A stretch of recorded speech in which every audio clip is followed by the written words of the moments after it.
그러함입니다. 우리는 유대 사람이든지 그리스 사람이든지 종이든지 자유인이든지 모두 한 성령으로 침례를 받아서 한 몸이 되었고 또 모두 한 성령을 마시게 되었습니다. 한 지체가 고통을 당하면 모든 지체가 함께 고통을 당합니다. 한 지체가 영광을 받으면 모든 지체가 함께 기뻐합니다. 여러분은 그리스도의 몸이요 따로따로는 지체들입니다. 아멘. 잠깐 기도하겠습니다.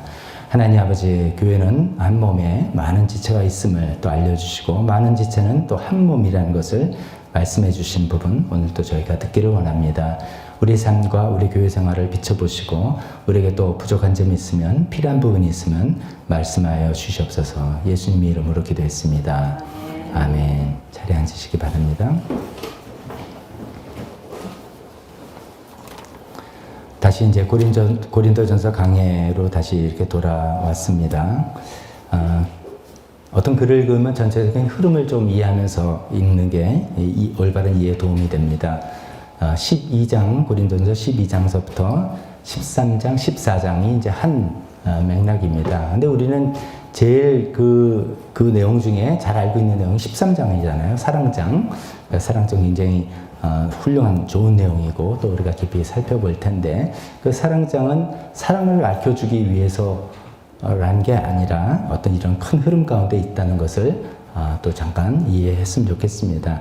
12장은 성령님의 여러 가지 초자연적인 은사에 대해서 이야기하고 있습니다만 이 역시 성령님의 어떤 은사를 설명해 주기 위한 그런 취지가 아닌 것이죠. 전체적인 흐름은 교회는 한 몸인데 그리고 각자 지체가 다 다른 다양함이 있는데 그것이 제대로 잘 이루어지지 않은 고린도 교회를 위해서 그것을 이리저리 설명하느라고 그런 내용이 나온 것입니다.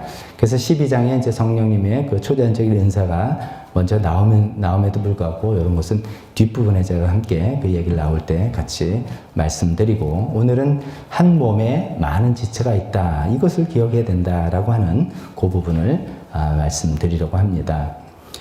우리가 흔히 공동체라는 단어를 교회뿐만 아니라 많이 쓰죠. 우리 민족 공동체, 뭐 경제 공동체, 지역 공동체.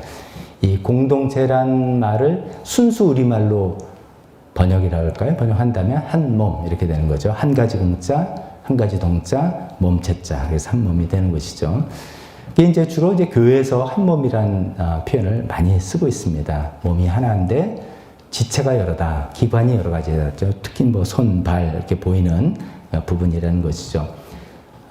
교회는 참 교회 용어가 참 많아요. 그래서 우리 교회는 이제 그런 표현은 잘 안 쓰는데 어떤 교회는 이제 성도님 한 분 한 분을 지체라고 진짜로 부릅니다. 우리 교회 한 지체가 그 문자 그대로 보면 우리 교회 한 파란 짝이 뭐 이런 뜻이에요. 이제 교회 용어로 이렇게 들어온 것이죠. 각 이제 팔이 다르고 손이 다르고 뭐 눈이 다르고 다 다르지만 한 몸이다. 이걸 잊지 말아라. 뭐 이런 내용이죠. 자, 이 부분에 관해서 이제 한 몸과 많은 지체 이것을 이제 두 번째로 나눠서 말씀을 잠깐 증거하려고 합니다. 먼저 한 몸됨에서 잠깐 생각해 보겠습니다. 우리가 교회에서 같이 이제 교회 생활을 하면서 한 몸, 교회는 정말 한 몸이다. 이런 것을 가장 이론이 아니라 몸으로 체험하는 시간 중에 하나는 침례식이 그 중에 하나일 겁니다. 침례식을 우리가 거행하면 침례 받는 분, 이제 뭐 전체 우리가 나와서 서로 인사하고 저는 그 시간 되면 항상 뭉클하거든요. 종교인들 서로 막 축하해주고 인사해주고 또 침례 받을 때 다 나와서 보고 하는 것들 많은 교회 그렇지 않습니다.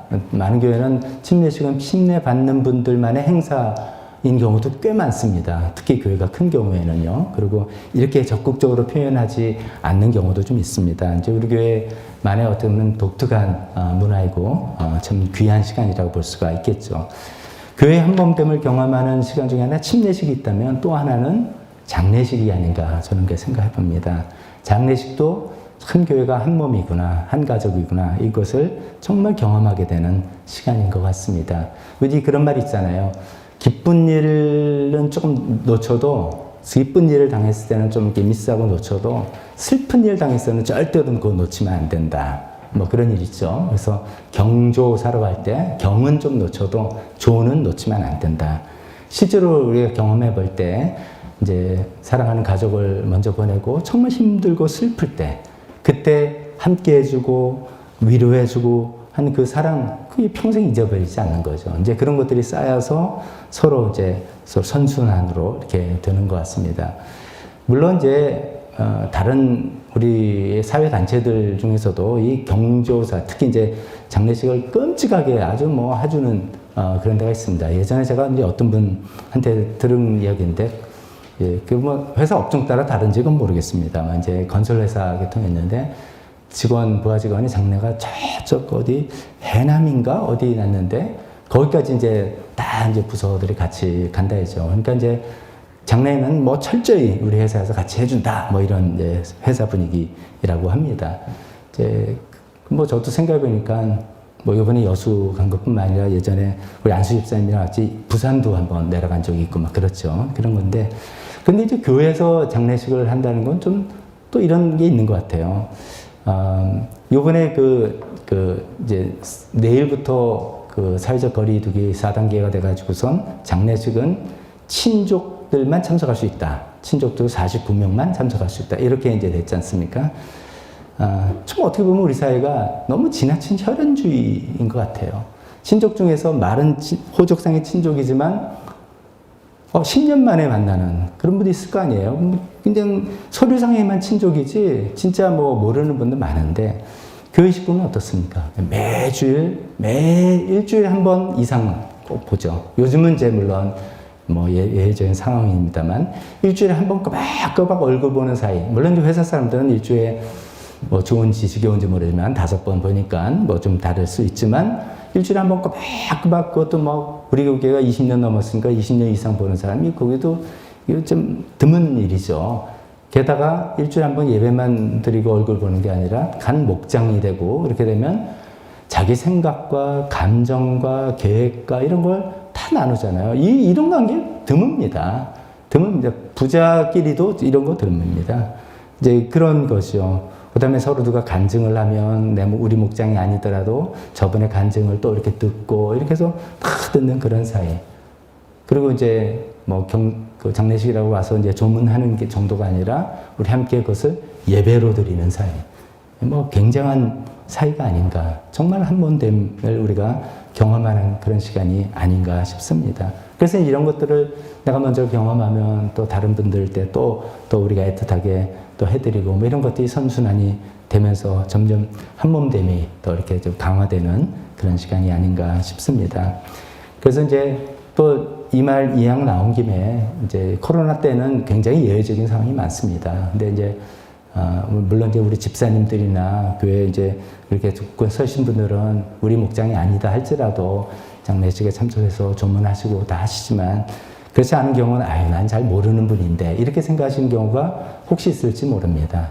네, 그렇게 생각하지 마시고 정말 우리가 우리 한 교회 식구의 어떤 어려움이다 슬픔이다 그러면 적극적으로 같이 함께 해주면서 사랑과 위로를 나누고 또 그래서 정말 한 번 더임을 그렇게 해서 체험해 보시는 시간이 되었으면 좋겠습니다. 자, 이렇게 이제 교회 공동체가 한 몸이다라는 것을 우리가 교회 생활 여러 교회 활동을 통해서 그런 목장 모임 이런 건 뭐 두말할 것도 없고요. 이제 이런 건데 이제 오늘 이제 성경 말씀을 통해서 어떻게 한 몸이 되느냐, 이것을 이제 생각해 보려고 합니다. 그러면 이제 한 교회 공동체 한 몸, 교회는 한 몸이다. 그러면 어떻게 한 몸이 되는가? 그냥 뭐 교회 등록하면 된다. 뭐 이런 것이죠. 근데 우리 교회는 등록이라는 거에 대해서 그렇게 굉장히 제가 정말 이렇게 막 적극적이지는 않습니다. 저는 제 어떤 목회 방침이겠죠. 그러니까 등록이 되면 보통 이제 내가 이 교회를 다니기로 그 효과적인 면이 있죠. 좀 결심을 해서 뭐 카드도 쓰고 하면은 마음가짐이 달라진다. 뭐 이런 것도 있는데 그러면 이제 뭐 헌금도 한다. 뭐 이런 표현도 있는 것 같은데 뭐 그것도 참 좋죠. 적극적인 어떤 자세 표현이 되는데 그것보다 더 등록이라는 것보다 더 중요한 건 신앙적으로 하나가 되고 들어가는 길에 들어가는 게 더 필요하지 않는가 생각에 우리가 그 형식적으로 있습니다만 제가 그걸 굉장히 적극적으로 막 하지는 않는 것 같습니다. 즉 그러면 이제 뭐 이 교회 어떻게 하면 내가 한 몸이 되느냐? 교회 등록도 되고 그럼 또 그다음에 이제 그것만이 아니라 목장에 소속돼야 된다. 그래서 목장도 소속되고 그러면 이제 자동적으로 한 몸이 되는 것이냐? 이제 그렇게 보면 에이 뭐 그게 그렇다고 자동적으로 되겠어. 뭔가 나도 좀 기여를 해야지. 뭔가 조건을 충족시켜야지. 뭐 이런 생각이 들지 않겠습니까? 뭐 어떻습니까, 여러분? 뭔가 조건을 충족해야지 진짜 한 몸이 된다. 이 질문에 그렇다, 아니다. 여러분 대답은 뭘 것 같습니까? 그런 게 어디냐? 은혜의 세계인데 그냥 다 그런 거지. 아니면 그래도 뭔가 뭐 이렇게 생각해 본다면 대답은 no and yes입니다. no and yes. yes and no가 아니라 no and yes. 그런 건 없습니다만은 사실은 또 좀 뭔가 있는 것 같은. 예수님도 이런 이야기를 하셨죠. 예수님께서 이제 그 뭐 영적 가족에 대해서 이야기하실 때 우리 형님 좀 잘못됐다 해서 형님 모시러 갔더니 가족들이 예수님 모시러 왔습니다. 했더니 누가 내 가족이냐? 라고 하면서 누구든지 하나님의 뜻대로 행하는 자가 내 가족이다. 이런 얘기를 하셨잖아요. 근데 그 예수님이 누구든지 여기 있는 사람이 내 가족이다. 이렇게 얘기하신 게 아니에요. 누구든지 나를 따라오는 사람 다 내 가족이다. 이렇게 이야기하신 게 아니라 누구든지 하나님의 뜻대로 행하는 자라는 어떤 조건이란 조건. 그런 것이 자격이란 자격 있는 게 있는 것이죠. 그런 사람들이 나의 가족이다. 나의 형제자매다. 이야기하시는 것처럼 그냥 우리가 이제 사랑하는 교회 이름인데 사랑의 교회 그냥 등록하고 다니면 무조건 한 몸이 되는 거고 어떤 목장에 소속되면 무조건 한 몸이냐? 아닌 건 아닙니다만 실제로 한 몸됨을 경험하기는 좀 어렵다. 그럼 무슨 조건? 뭐 단계? 그런 게 있느냐? 오늘 본문을 보니까 그런 것을 좀 설명하고 있습니다. 13절이 이제 바로 그런 말씀입니다. 우리가 유대 사람이든 그리스 사람의 인종이나 신분이나 뭐 이런 거 다 그런 게 상관이 있는 게 아니라 하면서 13절에 모두 한 성령으로 침례를 받아서 한 몸이 된다. 또 이어서 또 모두 한 성령을 마시게 되었다. 이것이 조건이라면 조건이라는 것입니다. 오늘 이 시간을 통해서 우리가 분명히 이 마음은 이 내용을 좀 다듬었으면 좋겠습니다. 그냥 사랑하는 교회 교인이 되면 한 몸이냐? 웰컴입니다. 다 그렇게 됩니다. 그러나 그것은 우리가 다 누구나 다 받아들이고 환영한다는 뜻이지만 성경에 의하면 어떤 교회 공동체의 한 몸이 되려면 한 성령으로 침례를 받고 한 성령을 마시는 것이다 라고 이야기하고 있다는 것이죠. 그것을 이제 의미를 좀 살펴보려고 합니다. 한 성령으로 침례를 받는다. 먼저 이야기 나오죠. 한 성령으로 침례를 받는다는 것은 침례라는 단어가 나오니까 침례를 받느냐, 침례를 받으면 되는 거냐, 그게 또 yes and no입니다. 그냥 침례를 그냥 받는다, 이게 그것이 의미가 담겨져 있지만 여기서 성경을 봐서는 침례를 받아라 이런 뜻이 아니라 성령으로 침례를 받아라 이런 얘기를 하고 있습니다. 그럼 성령으로 침례 받는다는 게 이제 무슨 뜻인가 생각할 때 우리가 이제 침례를 받으죠. 여기 뒤에가 이제 침례탕이지 않습니까? 우리가 침례식 때마다 확인하는 거지 않습니까? 침례 받는 분이 신앙을 고백하고 그분을 물에 푹 잠그죠. 수장을 했다가 일어났다고 표현할 수도 있고 물에 꼭 잠깁니다. 예전에 어떤 분이 이제 기억이 잘 안 나는데 좀 몸을 저한테 이렇게 좀 릴렉스하고 맡겨야 되는데 이분이 좀 조금 몸이 굳어졌어요. 그래가지고 제가 잠그는데 요만큼이 덜 잠겼어요. 요만큼이 이마가. 그래서 순간 갈등이 되는 거예요. 이게 근데 또 다시 하면 또 이게 재침례 뭐 이렇게 될 것 같아서 그냥 하긴 했는데 그냥 마음으로는 그러니까 이렇게 했는데 이제 푹 잠기는 거죠. 우리가 이제 세례와 침례 차이도 그거 아닙니까? 우리는 기양하는 김에 확실히 한다 뭐 이런 것도 있는 거잖아요. 물 뿌리는 것도 좋지만 푹 잠겨서 완전히 그 의미를 우리는 동의하고 동참한다 이런 거죠. 그건 무슨 의미입니까? 나는 성령님께 푹 잠긴다. 성령님께 완전히 잠긴다. 물에 잠기는 게 무슨 대단한 의미가 있겠어요. 그 행위를 통해서 성령님께 완전히 잠겨 들어가는 것이다 라는 것을 고백하는 거잖아요. 완전히 잠긴다는 게 뭡니까? 성령님이 나를 완전히 주장하시는 분이 되시옵소서. 그런 고백이죠. 그래서 내 삶 완전히 내려놓겠습니다. 내 삶이라는 게 뭡니까? 내 꿈과 계획, 내 인생의 목적, 내 삶을 살아가는 방식, 우리가 다 있었다 이거죠. 그걸 열심히 추구하고 살았는데 그거 아니다라는 거에서 그거 내려놓고 그게 다 틀렸다는 게 아니라 그걸 내려놓고 하나님께서 다시 주시면 하겠지만 일단 내려놓고 푹 잠겨서 성령님께서 나를 온전히 인도해 주시옵소서라는 어떤 고백의 행위가 있다는 것이죠. 언제 우리가 그렇게 했는가? 그게 바로 예수님을 영접하는 때죠. 예수님을 영접할 때 죄인됨을 인정하고 나는 죽고 옛사람은 죽고 예수님께서 나를 위해서 십자가 피를 흘리신 그 죽음이 나를 위한 죽음이라는 사실을 받고 나는 새 사람으로 태어나서 살아나가는 것. 우리가 예수님을 영접했다. 내가 믿기로 했다. 내가 구원받았다. 뭐 신앙생활 제대로 해본다. 신앙생활 정식으로 시작했다. 뭐 여러 가지 우리가 뭐 다른 표현을 쓰지만 이런 사건을 오늘 본문에서는 성령으로 침례받았다라고 표현하고 있다는 거죠. 성령 안에 푹 잠겨서 내 주장대로 내 뜻대로 살아가는 게 아니고 성령님의 인도하심으로 나는 살아가는 사람이 되었습니다. 라고 고백하는 그런 것이죠. 이건 어쩌면 이례적인 사건이죠. 내가 예수님 영접할 때 이례적으로 일어나는 그런 사건이죠. 근데 그것뿐만이 아니라 13절은 계속해서 우리 문장 구조상은 조금 애매하게 되어 있지만 그렇게 해서 한 몸이 침례를 받아서 한 몸이 되었고 또 모두 한 성령을 마시게 되었다라는 또 굉장히 또 추상적인 표현을 합니다. 한 성령을 마신다. 여기서 이제 성령을 마신다 먼저 생각해 봅시다. 우리가 분명히 예수님 영접할 때 그런 각오와 결단을 다 했지만 우리 모두가 연약하고 부족한지라 또다시 알고 보니까 스물스물 자기 자신 주인이 되어서 자기 삶을 주장하고 살아가는 그런 것이죠. 그래서 한 번으로는 안 되는 거죠. 일회성으로 일어난 사건으로 쭉 갈 수 있는 게 아닌 거죠. 그래서 성령을 마신다는, drinking 한다는 그런 표현을 써서 이것이 지속적으로 일어나야 된다는 것을 말씀하고 있습니다. 여러분들 물을 얼마나 자주 마십니까? 여러분들 중에 저는 마지막으로 마신 게 10년 전에 한번 마신 겁니다. 뭐 이런 분 계세요? 10년 전에 예수님 영접할 때 너 그때 마시고 10년 동안 아직 안 마시고 이제는 내 마음대로 삽니다. 이런 분 없잖아요. 물은 매일매일 마시는 거고 아주 목마를 때마다 하루에도 몇 번씩 마셔야 되고 하루에 2리터 마시라고 이제 권장하는데 아유 화장실 너무 자주 가게 되더라고요.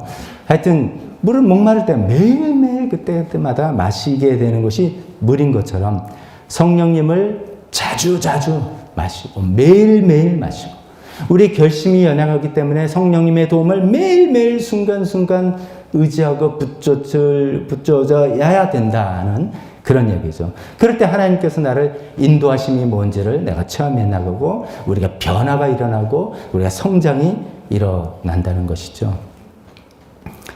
여기까지 정리해 보면 이겁니다. 우리 교회는 우리 교회뿐만 아니라 교회 공동체는 한 몸입니다. 이런 얘기를 다 얘기하는데 어떻게 해서 그러면 한 몸이 되는가? 등록하십시오. 목장에 소속되십시오. 예배 참석하십시오. 뭐 어떤 형식적인 우리 겉으로 보는 그런 것도 필요하겠지만 오늘 성경 말씀에 의하면 두 가지라는 것이죠. 첫 번째 분명히 예수님을 영접해서 성령으로 침례받는 온전히 성령님께서 나를 주장해 주시옵소서 나는 그 안에 푹 잠기겠습니다라는 이례적인 결단이 되고 그것이 연약하니까 계속해서 반복적으로 지속적으로 성령님을 마셔서 내 목마름을 갈증을 해소하고 성령님의 인도함을 받는 그런 체험과 그런 간증과 그런 것들이 있는 사람들이 한 몸이 된다는 것이죠. 근데 이제 오늘 말씀은 이런 모든 변화들이 같은 성령, 한 성령, one spirit, 한 성령을 통해서라고 또 하나를 강조하죠. 그래서 한 몸이다 이런 이야기를 합니다. 자, 이렇게 해서 진짜 한 몸다운 한 몸이 된다면 우리 보통 이제 그런 얘기 하잖아요. 어떻게 간이 잘못됐다. 그러면 간을 이식을 받아야 되는데 이식밖에 하는 방법이 없습니다. 간 이식 받아야 되는데 제일 걱정하는 게 뭡니까? 거부 반응이 생길까봐. 그거는 거부 반응은 내 몸이 아닌 게 들어오면 나의 면역 체계에서 일어나는 자연적인 현상이죠. 그러니까 그걸 여기 생각해 본다면, 우리가 분명히 한 몸이라고 하는데, 그래서 뭐 신앙생활도 같이 하고, 목장도 같이 하고, 뭐 이런 일을 같이 하는데, 뭔가 자꾸만 이렇게 거부 반응이 생겨, 뭔가 자꾸만 안 맞고, 뭐 이렇다면, 이걸 분명히 이렇게 해서 같이 뭐 10년, 15년, 20년 같이 지냈고, 뭐 여러 가지 같이 했는데도, 이상하게 말이 이렇게 끝이 달라지고 이런다면은, 뭔가 다시 이제 원점으로 돌아가 보는 거죠. 성령으로 침례받았는가? 성령을 매일매일 마시고 있는가? 이렇게 생각해 보죠. 그게 안 된다면 사실 말이 잘 안 통하는 것이죠. 우리 교회에서 교회의 존재 목적이 뭐냐? 영혼을 구원하고, 그 영혼 구원만이 아니라 내가 제자가 되고 또 제자를 만들어 나가는 이런 일이 돼야 된다. 이게 이제 우리 교회의 존재 목적이다. 라고 딱 이야기를 하는데, 딴 얘기 하는 경우도 있죠. 다 필요한 일이지만은 그 시설이 어떻고, 장식이 어떻고, 교육 프로그램이 어떻고, 다 필요합니다만은 뭔가 핀트가 조금 안 맞는 그런 것을, 지역적인 것을 굉장히 부각해가지고 막 한다면 뭔가 좀 안 맞는 것이죠. 뭔가 이렇게 빗나가는 그런 것이죠. 이제 목장에서 쉐어링 할 때도, 이제 수요 예배 때도 그런 얘기를 좀 했습니다만, 이게 좀 어떤 일을 다 경험하고 참 기쁘고 좋은 일인데 뭔가 좀 결론이 좀 미진해요. 우리가 보통 이렇잖아요. 이제 어떤 어려움이 있으면 기도 부탁도 하고 목장에서도 관심을 하고 그래서 이제 해결이 좀 됐어요. 그러면 감사하다 이렇게 얘기를 하는데 주어를 분명히 해야 됩니다. 누구에게 감사한지. 이게 그냥 감사가 아닙니다. 그냥 감사라는 것은 우리 교회 밖에서 얼마든지 그냥 감사한 분 많아요. 신문 방송에도 인터뷰하면 이렇게 해서 참 감사한 것 같아요. 그 어법도 좀 이상해졌어요. 감사한 거지 무슨 감사한 것 같습니까? 근데 그 대상이 없어요, 대상이. 대상은 그냥 인생, 아니면 삶, 이런 거죠. 우리의 감사는 달라야 되죠. 우리의 달라는 분명히 누구로부터 이 감사한 내용이 왔는지, 하나님께 감사하다. 물론 제가 이 말씀 드린 게 말할 때마다 하나님께 해야 된다는 이런 건 아닙니다만, 이게 이제 느껴지잖아요. 저분이 어떤 감사에 대해서 얘기할 때, 정말 감사가 하나님께로부터 왔다라고 생각하는지, 이런 것들이죠. 이런 것이 아니라 그냥 막연한 감사. 인생을 살다 보면 잘된 일도 있고, 나쁜 일도 있고, 근데 이번에 잘 풀렸네. 이런 정도가 아닌 거죠. 인생이 좀 잘 풀렸네. 그런 얘기 하신 분과 정말 하나님의 은혜로 이것이 하나님께서 문제를 해결해 주시고 도와주셔서 하나님께 감사하다. 이거는 또 차이가 있는 것이죠. 이야기가 좀 다른 거예요. 겉으로 보면 비슷하게 같이 하더니 잘 됐네. 이렇게 되지만 다른 이야기를 하고 있는 겁니다. 또 이런 겁니다. 감사 자체가 목적이냐 이거죠. 그게 결론이냐. 예수님 믿고 이렇게 기도하고 하니까 참 좋아요. 그게 골이 아니라는 거죠. 하나님께서 왜 우리에게 그런 일을 허락해 주시고 은혜를 베푸셨는가? 그 하나님을 전폭적으로 신뢰할 수 있게. 그래서 어떤 일이 생기더라도 하나님을 전적으로 신뢰할 수 있는 분이다 여기고, 그 마음을 가지고 영혼들을 섬기고 사랑으로 나누고, 예수님 믿지 않는 분이라면 믿게 인도하고, 믿는 분이라면 격려하고 위로하고 세워주고, 이런 일을 하라고 이런 감사 은혜를 주신 건데, 여기서 그냥 머물러 있다면 뭔가 말이 안 통하는 거죠.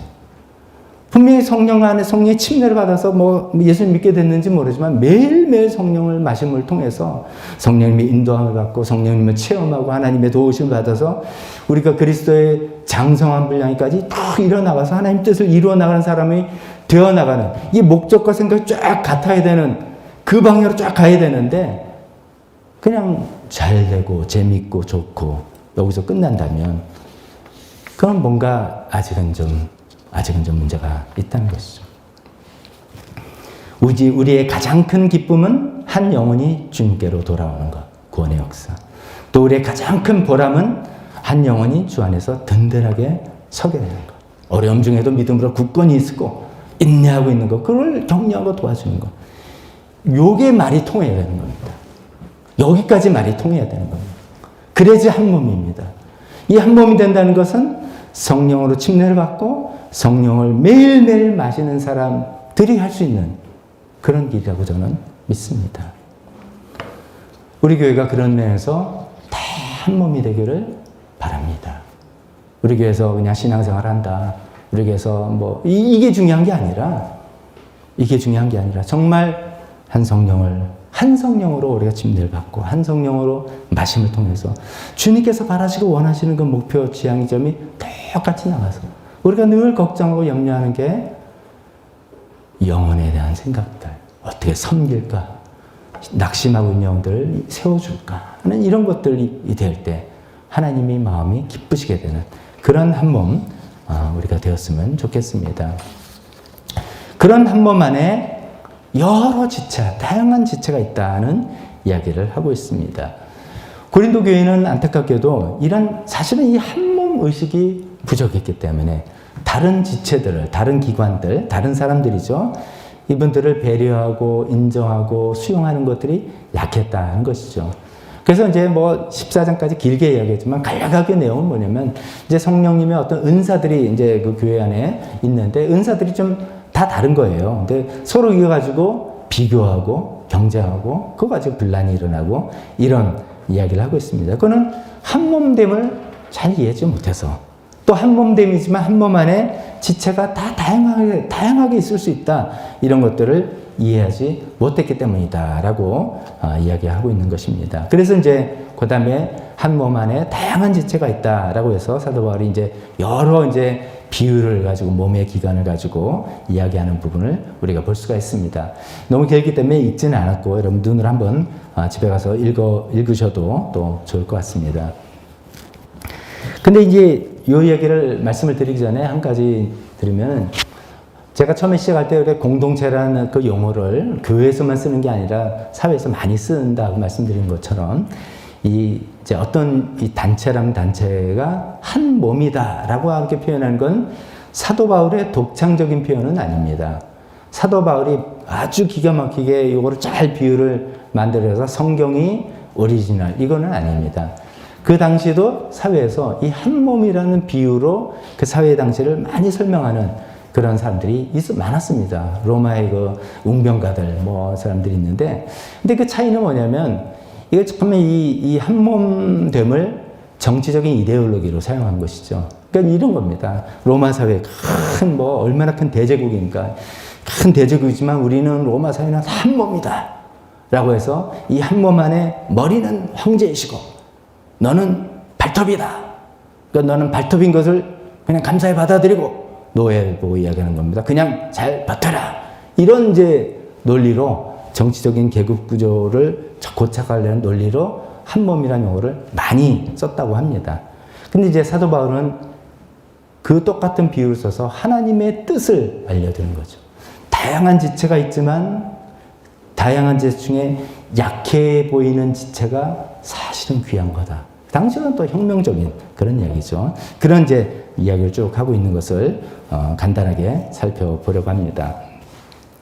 이 여러 지체가 있다는 것을 이해하는데 우리 성경은 잘 알고 계시니까 또 옛날 이야기로 한번 이해하는 데 좀 도움이 될까 싶어서 말씀을 드려보겠습니다. 춘추 전국시대 때 중국에 있었던 여러분들 이제 잘 아시는 계명구도라는 사자성어가 있죠. 닭 우는 소리 계명, 그다음 구도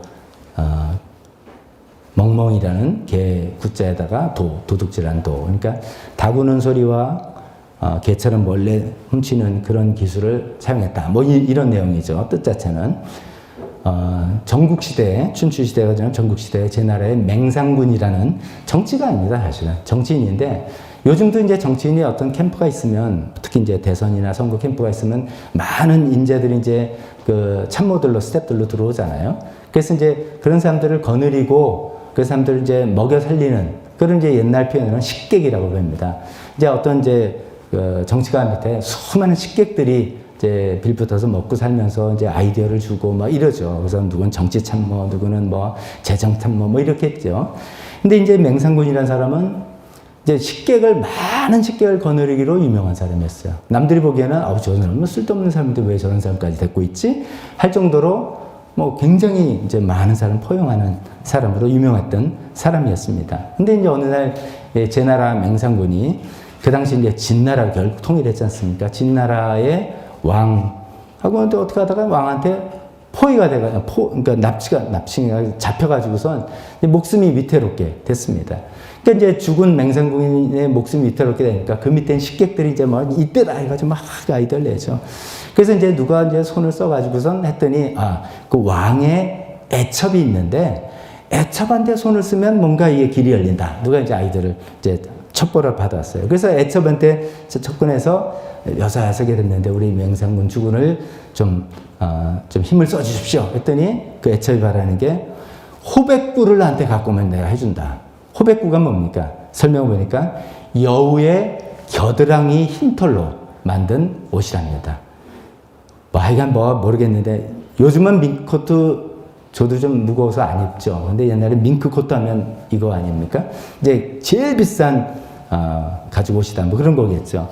근데 안타깝게도 이 호백구를 이미 맹상군이 갖고 있다가 왕한테 줬던 거예요.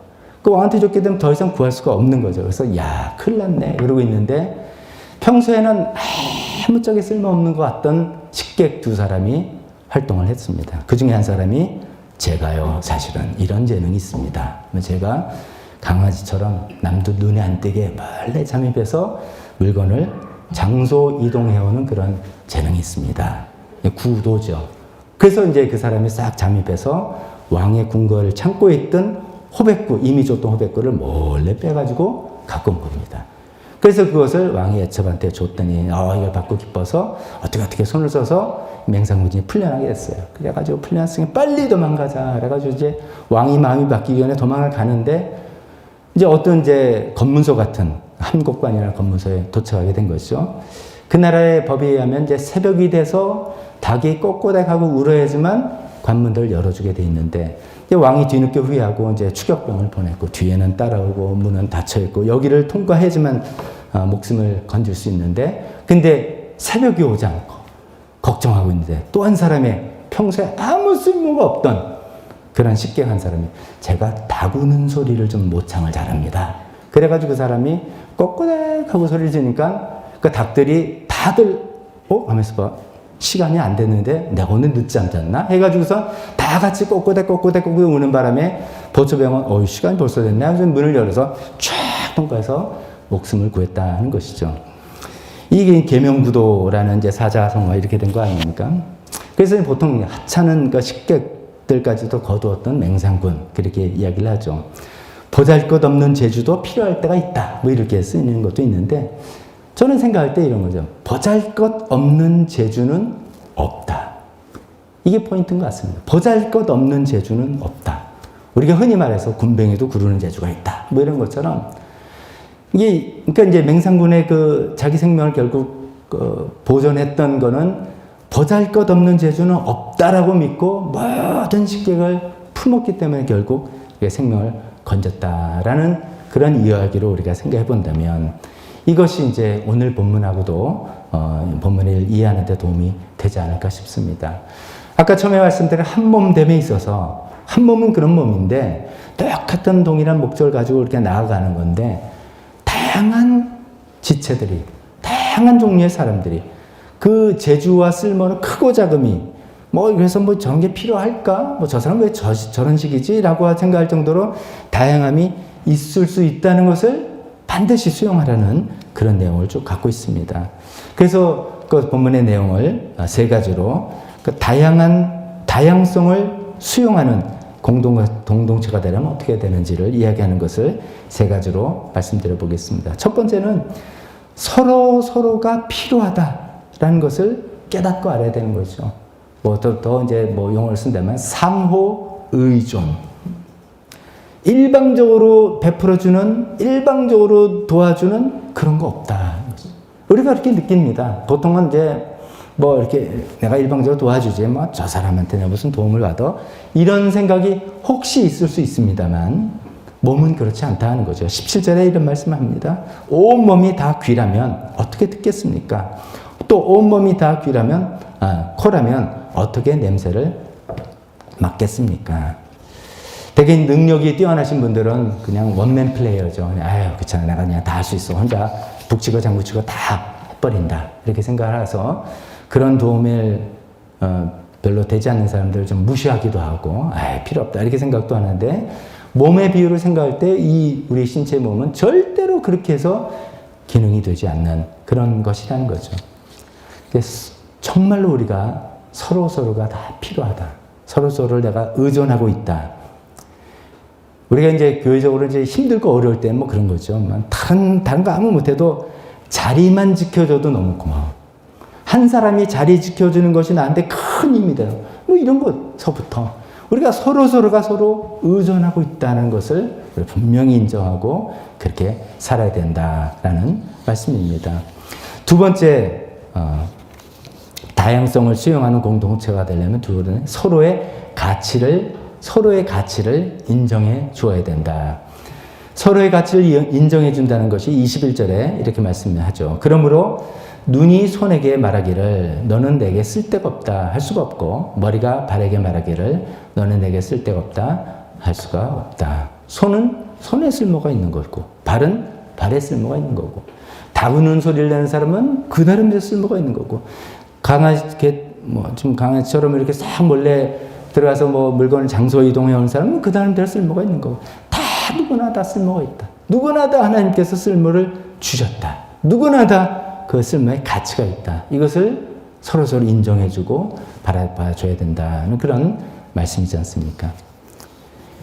근데 동시에 우리가 솔직하게 인정해야 될 게 이게 좀 쉽지가 않죠. 참 저도 그렇고요. 저의 장점은 제가 잘 알아요. 저의 장점 잘 알는데 다른 사람 장점 잘 안 보일 때가 많습니다. 다른 사람은 장점보다는 약점이 잘 눈에 금방 들어옵니다. 그렇게 생각하면은 서로서로의 가치와 쓸모를 인정해 주는 게 어렵죠. 그래서 이 부분을 정말 이렇게 한 몸, 지체가 다양하고 서로 각자에 다 가치가 있고 쓸모가 있는 거다라는 것을 듣고 그냥 그렇지, 좋은 말이네 이렇게 하면 쉬운데, 실제로 우리가 목장에서 교회에서 이거를 붙들고 하려면 하나님의 도움 없으면 안 될 것 같아요. 하나님, 저분의 장점을, 저분의 쓸모를 제 눈에 보여주십시오. 하나님께서 만드신, 하나님께서 주신 그 가치를 저의 눈에 보여주십시오. 라고 기도할 때 우리 눈이 띄일 때 비로소 남들의 가치를 인정해 줄 수 있지 않을까 싶습니다. 세 번째, 다양성을 수용하는 공동체가 되려면 약한 지체가 귀한 것을 알아야 된다. 이게 이제 바울 사도의 몸의 비유에 그 당시 정치 이데올로기와 굉장히 큰 차이가 있는 것이죠. 22절에 이런 말씀이 있습니다. 그뿐만 아니라 몸의 지체 가운데서 비교적 더 약하게 보이는 지체들이 오히려 더 요긴합니다. 이게 정확히 맞을지 모르겠어요. 제가 한번 생각해 봤습니다. 우리 발바닥 얼마나 튼튼합니까? 내 신체를 다 하중을 받고, 특히 발가락 뒤꿈치는 이제 연륜이 있어서 이제 딱딱하기도 하고요. 발바닥하고 내 눈동자 비교해보면 두 기관 중에 누가 더 약한가? 뭐겠습니까? 당연히 눈동자겠죠. 눈동자 약하지만 약하다고 해서 쓸데없는 게 아니라 몸이 100냥이면 눈이 90냥이다. 이런 말처럼 약한 그 기관이 훨씬 더 요긴하고 귀중한 역할을 한다. 이런 거죠. 겉보기에는 약해 보이는데 사실 굉장히 귀한 가치가 그 안에 있다. 이런 것이겠죠. 우리 교회에서 약한 지체라는 표현을 많이 안 씁니다. 약한 분이 누굴까? 여러 사람 생각할 수 있지만 우리 교회 어머님들, 연세 많으셔서 거동하기도 힘드시고, 또 여러 가지 또 어떻게 보면 이제 연세 드신 분과 대화할 때 젊은 사람들이 갖고 있는 제일 먼저 생각은 답답합니다. 아유, 이게 못 알아들으시지? 지난번에 하셨는데 또 얘기하시네? 저 얘기 한 2번만 더 들으면 100번이네. 이런 얘기. 생각은. 그렇지만, 우리 어머님들 약하시지만 가장 귀한 존재들입니다. 우리 어린이들, 아까 여기서 대표기도 할 때 여기서 막 시끄러운 소리 들으셨어요? 세상 모르고 떠들고 시끄럽죠. 가장 귀한 존재들이죠. 진짜 우리가 그냥 말의 잔치로 이야기하는 게 아니라, 그냥 좋은 말 하려고 이렇게 얘기하는 게 아니라, 진짜로 우리 교회가 한 몸의 다양한 지체를 갖고 있는 하나님께서 바라시는 그런 교회가 된다면 이 생각을 진짜 가지셔야 됩니다. 이 세상을 정말 품고 약하게 보이는, 교회에서 내가 손을 뻗어서 나에게 도움을 줄 사람한테 이야기하는 건 쉽습니다. 그리고 저번에 이야기하면 뭐라도 하나 듣기도 하고 도움을 얻기도 하고 뭔가 나한테 좀 도움이 되고, 이런 분들을 귀하게 여기는 마음으로만 간다면 그 공동체는 약한 것을 귀한 것으로 여기지 않는 정치 이데올로기의 공동체하고 똑같은 공동체죠. 교회 공동체가 아니라 사회 공동체인 것이죠. 세상적으로 약하게 보이는 분일수록 더 귀하다 라는 그런 마음을, 참 어린 마음을 품고 그런 것들을 어떻게 해보는 것이죠. 생각해보세요. 우리 교회 어머님들 한 분도 안 계시고 이제 다 돌아가시고 정말 그렇다면 상상이 안 돼요. 너무 썰렁해요. 빨리 코로나 끝나서 우리 방송 보시고 계신 우리 어머님들 빨리 교회 오셔서 같이 이렇게 뭐 예배하고 식사도 하고 그렇게 했으면 좋겠습니다. 우리 교회 어린아이들이 하나도 없다면 얼마나 썰렁합니까?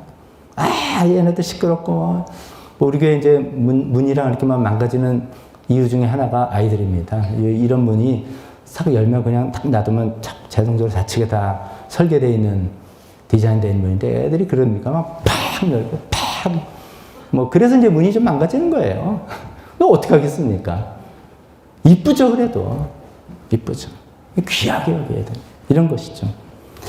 교회나 목장에서도 마찬가지입니다. 한 목장에서 구성되면 늘 도움을 베풀고 믿음을 굳게 서 있고 뭐 별로 어려움이 없고 이제 오히려 베푸는 그런 분이 있는데 반면에 늘 어려움이 있어. 어려움이 있어가지고 뭐 어떻게 해결해 줄지도 모르고 막 답이 안 나오고 이런 약한 지체가 있을 수 있지만 그런 약한 지체가 더 귀한 분이다. 이 생각을 우리가 해야 된다는 것이죠. 해야 된다는 거죠. 근데 실제로 그렇습니다. 우리가 걱정과 염려가 없으면 목장도 그렇고 교회도 그렇고 우리 교회 걱정은 다 물론 이제 재정적인 걱정이나 있을 수 있겠죠. 그렇지만 교회 걱정에 대한 교인들에 대한 걱정이죠. 어떤 분의 어려움을 겪어서 우리가 교회적으로 마음 아파하며 하는 이런 걱정이죠. 근데 그런 게 없다면 어쩌면 이건 고인물이 되고 고인물은 썩게 되는 것이죠. 계속해서 그런 연약한 지체를 위해서 기도하게 되고 하나님께 매달리게 되고 마음 아파하게 되고 그렇기 때문에 비교는 나쁘다 그러지만 거기에 비해서 나는 그래도 감사하네 이런 걸 또 알게 되고 이게 뭔가 이렇게 생수가 흘러가는 그런 것이죠. 그래서 약한 지체가 정말은 귀한 것이다. 이런 걸 깨닫고 그분들을 존귀하게 여기고 존귀하게 대하고 우대하고 어떻게 해서 좀 이렇게 같이 붙들고 나갈 수 있는 그런 공동체, 그런 공동체가 하나님께서 원하시는 공동체라고 말씀드릴 수 있겠습니다. 말씀을 정리해 봅니다. 교회는 예수 그리스도의 몸입니다. 한 몸이라 하셨습니다. 이 한 몸은 그냥 되는 게 아니라 각자가 성령의 침례를 받고 성령이 안에 푹 잠겨서 내가 진짜 예수님 뜻대로만 살겠습니다 라는 고백으로 출발한 사람 뿐만 아니라 이 성령을 늘 매일매일 마셔서 성령님의 인도함을 받고 그래서 체험이 있고 간증이 있고 말이 서로 통하고 목표가 분명하고 우리가 교회로서 소위 교회를 한다 이런 표현도 있는데요. 교회를 계속 이제 세워나가는 목표점이 똑같은 것. 그래서 영혼을 구원하고 우리 교회 가장 기쁜 일은 영혼들이 구원되고 제자들이 세워지고 낙심한 영혼들이 우뚝 어려운 가운데도 믿음을 딱 서 있게 되고 이런 것들 볼 때 보람과 기쁨을 누리는 이런 것들이 정말 교회 안에 같이 기뻐함으로 흘러나가는 그런 한 몸. 또 근데 그런 한 몸에 각자 다양한 지체들, 형편과 처지와 재능과 재산 정도와 나이 여러 가지가 다 다른 사람들이 있을 수 있어서 근데 그런 것들이 서로 필요하고 상호 의존하고 서로의 가치를 인정해주고 약한 지체를 오히려 귀하게 여길 줄 아는 그런 정신들이 우리 마음속에 흘러넘칠 때 하나님께서 바라시는 한 몸에 여러 지체가 있는 그런 귀한 주님의 공동체 되려 믿으며 그런 공동체를 만들어 나가 보시는 우리 모두가 되었으면 좋겠습니다. 기도하겠습니다.